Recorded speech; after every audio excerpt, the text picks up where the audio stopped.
欢迎来到巴巴娱乐呀频道，请订阅频道，所以大家不要错过当天最热门的新闻。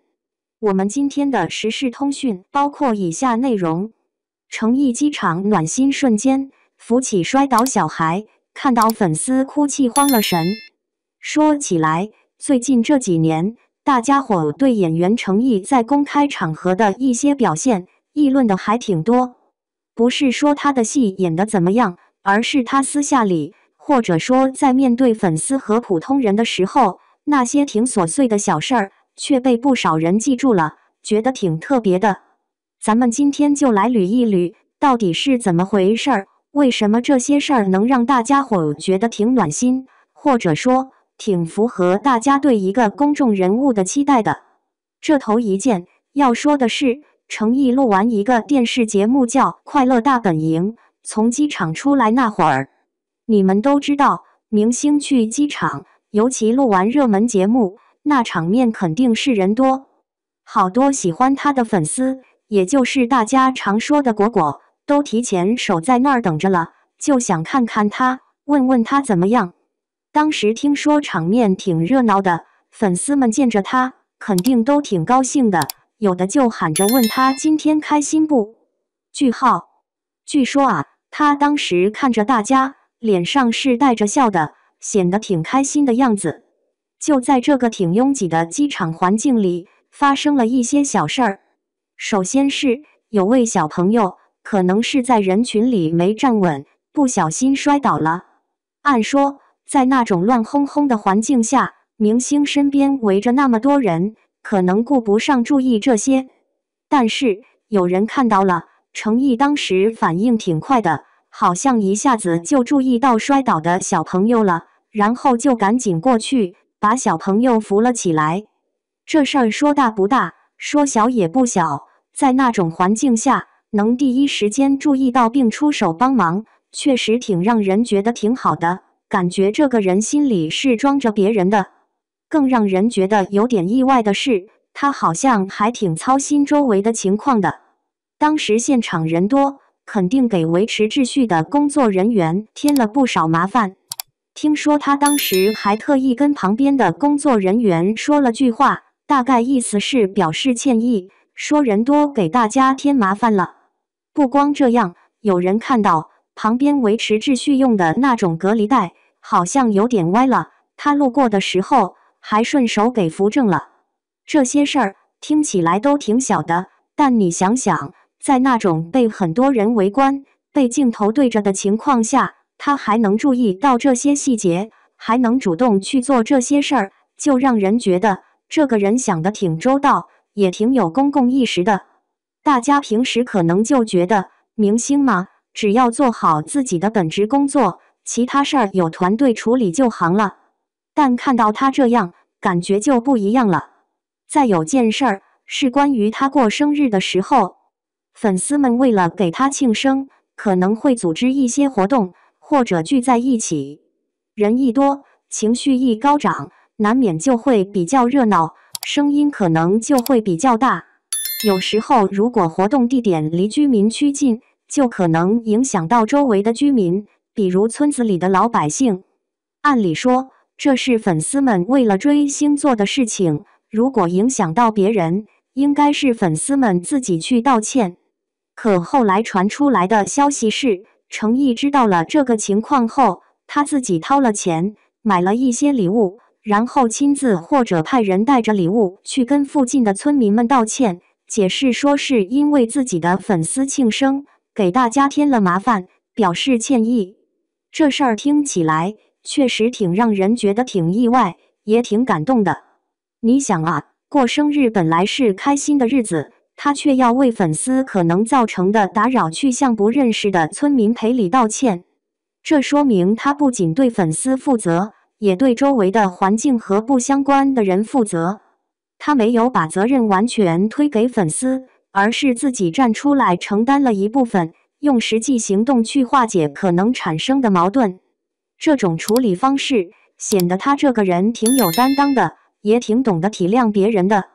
在现在这个社会，能做到这一点确实不容易，也难怪会让大家觉得暖心，觉得他是个挺靠谱的人。还有一次，也是在机场，发生了件挺让人感慨的事儿。有些粉丝为了能见到他一面，可能真的很不容易，要花很多时间、精力甚至金钱。他们可能坐了好长时间的车，或者做了很多准备，就是为了见这短短的一面。所以，当他们真的见到程毅本人，那种激动的心情一下子涌上来，有的人就控制不住，眼泪一下子就流出来了。据说当时有个女孩子就是这样，见到程毅的时候，情绪特别激动，眼泪哗哗的流。而程毅看到这一幕，他的反应不是那种特别淡定或者特别官方的安慰。现场有人看到，他好像一下子就有点不知道怎么办了，显得有点着急，甚至有点慌了神的样子。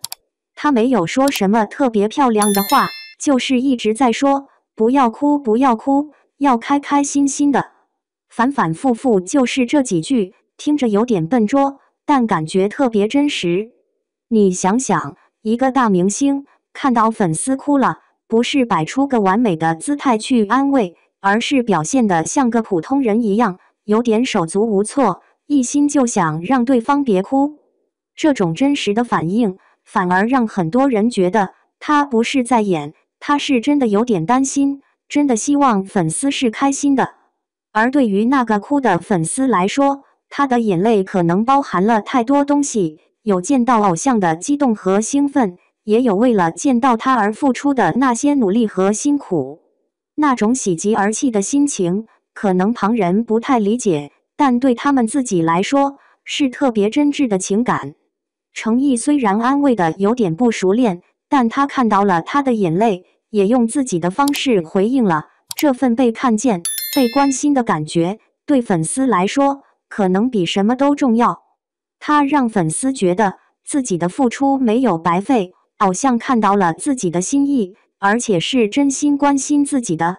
把这些零零碎碎的事儿放到一起看，你会发现，他们都不是那种惊天动地的大新闻，都是些发生在普通场景下的很小的细节。但正是这些小细节，拼凑出了一个大家眼中的程毅。他不是那种只活在舞台上或者精修照片里的完美形象，他会在机场扶摔倒的小朋友，会操心公共秩序和工作人员的辛苦，会为粉丝可能造成的打扰去向无关的人道歉，看到粉丝哭会手足无措的安慰。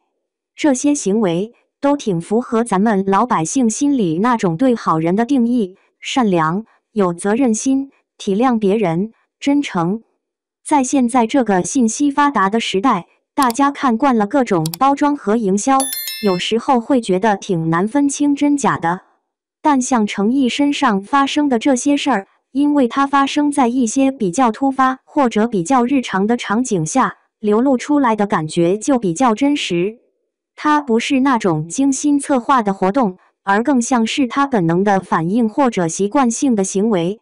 这种真实感反而更容易打动人，也更容易让大家产生共鸣。你想啊，我们平时生活中，谁不喜欢和善良、有责任心、真诚的人打交道？